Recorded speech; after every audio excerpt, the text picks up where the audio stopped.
Gusto mo bang mapapasayo na siya ang kanyang pag-ibig at nais mo siyang mapapasayo habang buhay?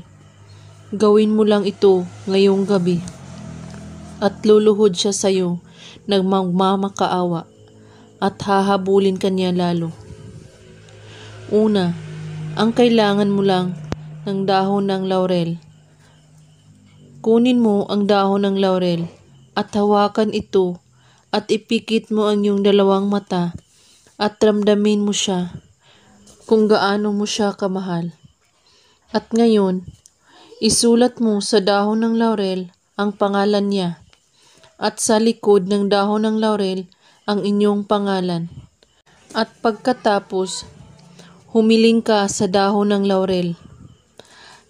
Sa pamamagitan ng dahon ng laurel, pababalikin mo siya sa akin ngayon din. At pwede din ninyo itong dagdagan na nanggaling sa iyong puso. At dahan-dahan lang po ang paghiling. At saka mo laging dalhin ang dahon ng laurel na ito. At kapag nakita mo na siya o tumatawag na siya sa iyo, saka mo ito sunugin. At bago ito sunugin, humiling ka ulit at saka mo sunugin ang dahon ng laurel. At ang abo nito ay isaboy mo sa hangin. Gawin ito ngayong gabi, kahit anong oras at araw, basta't buo ang inyong paniniwala sa paggawa at walang ibang iniisip at pagdududa.